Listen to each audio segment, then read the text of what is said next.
Cordial saludo, mi nombre es Luis Alfonso Tarazona Sánchez, soy estudiante del programa de Relaciones Internacionales y Estudios Políticos de la Facultad de Estudios a Distancia. En primer lugar, agradecerle a los organizadores de este evento por la posibilidad de compartir esta experiencia de investigación. Darle un saludo muy especial a todos los ponentes invitados y a todos los participantes que están conectados en el día de hoy. Quiero compartirles los avances del tema de investigación que he venido adelantando, que en este caso tiene como título el papel de los medios tecnológicos en la cooperación internacional para la atención a víctimas del conflicto armado. En primer lugar, y a manera de contextualización, vale la pena recordar que a partir de los atentados del 11 de septiembre en Nueva York, el tema del terrorismo se puso a la cabeza del interés de la agenda internacional y empezó a recobrar gran importancia dentro de los diferentes análisis de la comunidad internacional. Colombia, obviamente, no es ajena a este interés. Varios de los grupos armados ilegales que delinquen en el país han sido catalogados como grupos terroristas, por lo tanto, ha sido un foco de atención importante dentro de la dinámica de la política internacional. El tema del terrorismo resalta una situación que no es que no existiera, pero que pocas veces se visibilizaba, y era el impacto que tiene el tema victimológico dentro de los temas del terrorismo. Según fuentes oficiales, los atentados del 11 de septiembre dejaron en Estados Unidos más de 100.000 víctimas directas e indirectas, que generan indudablemente un impacto social sumamente relevante y que implica una tensión importante dentro de la agenda internacional. Para esto, pues vale la pena mencionar que existen múltiples consideraciones para definir lo que son víctimas y para clasificarlas, pero para no extendernos demasiado, pues básicamente hablar de las contextualizaciones o de las tipologías abordadas por John Dusich, quien básicamente clasifica a las víctimas en víctimas directas e indirectas. La víctima directa, pues obviamente es aquel individuo que sufre de manera directa el hecho victimizante, y las víctimas indirectas son todas aquellas personas que, sin haber sido objeto directo de la afectación, sufren o también tienen algún tipo de afectación indirecta. Aquí principalmente nos referimos al núcleo familiar de la víctima, a personas que estuvieron cerca de las situaciones, testigos, las mismas funcionarios o miembros de organismos de socorro que también sufren una victimización referente a este caso. Aquí es importante también mencionar algunos conceptos de lo que es el conflicto. Según Galton, pues la violencia tiene un ciclo que también nos permite identificar otro tipo de víctimas. Hablamos de victimización primaria cuando se refiere al hecho directo que sufrió la persona. Hablamos de victimización secundaria cuando el Estado, a través de sus diferentes aparatos, genera una complicación adicional a un proceso de revictimización. Y abordamos también al victimario. En este sentido, ya desde un punto más individual, el victimario se considera también como víctima de este proceso de ciclo de violencia, en el entendido de que en muchas situaciones el victimario lo que hace es exteriorizar la violencia o la agresión a la que ha sido sujeto con anterioridad, muchas veces desde la temprana infancia, y que es lo que lo lleva a generar estos hechos de violencia contra las demás personas. En este sentido,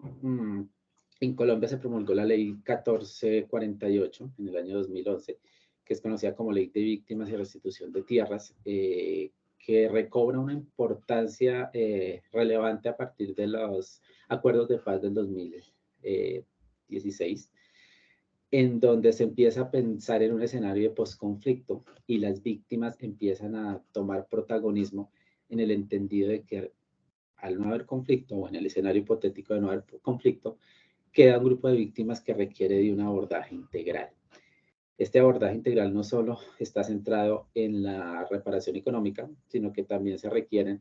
garantizar una serie de compromisos que debe garantizar el Estado, como la rehabilitación, la satisfacción, en donde, por ejemplo, Las reparaciones simbólicas tienen importancia, garantizar la no repetición de los hechos y obviamente restituir las condiciones de vida de las víctimas. Aquí en este sentido, y a partir del 2016 empezó a tomar importancia el concepto de atención a víctimas en relación a los procesos de cooperación internacional. Si bien sigue siendo el tema de asistencia militar uno de los focos más importantes, principalmente por parte de Estados Unidos, se empieza a ver a través de diferentes organismos de la Unión Europea, organismos bilaterales y multilaterales del sector privado, el énfasis en abordar procesos de cooperación internacional enfocados a la atención y reparación de víctimas. ¿Qué tienen que ver los medios tecnológicos en este aspecto? En primer lugar, entender que cuando hablamos de todos estos espacios de garantías de repetición, rehabilitación, indemnización, restitución, se requiere de un andamiaje estatal sumamente grande que requiere una articulación importante por parte de los diferentes órganos del Estado que están encargados de ese sentido. Aquí, a través del SINAV, el Sistema Nacional de Atención y Reparación Integral a Víctimas, se logró establecer una plataforma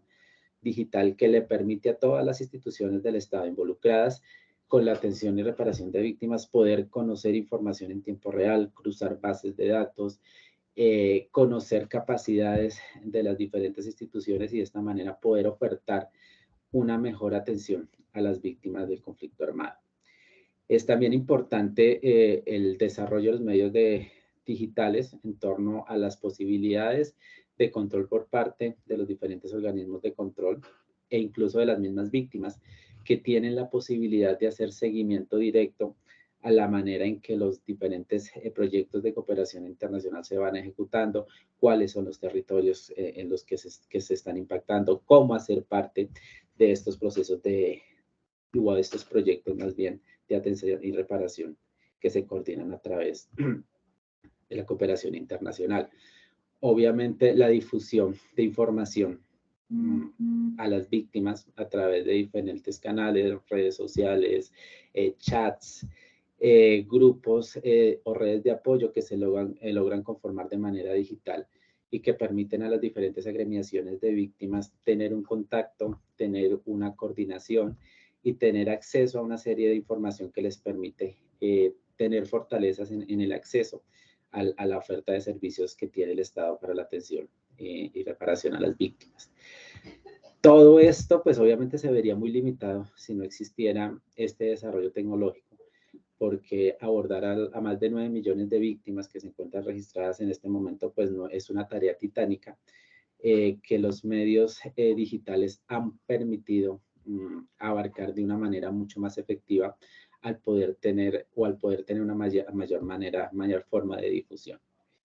¿Cuáles son los desafíos en cuanto a la atención de víctimas y en cuanto al desarrollo de estos medios tecnológicos? Pues en primer lugar, entender que no es un secreto, que hay diferentes territorios de la geografía nacional que tienen serias limitaciones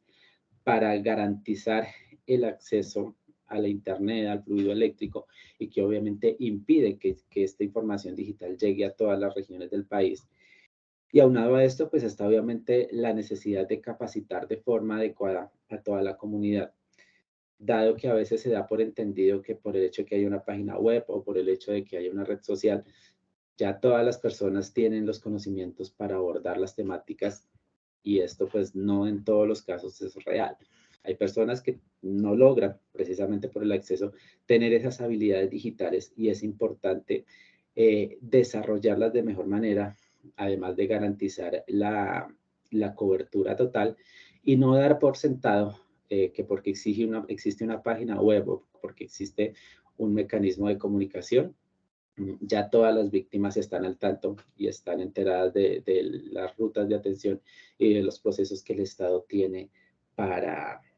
fortalecer esas obligaciones de rehabilitación y de satisfacción que se le debe garantizar a las víctimas.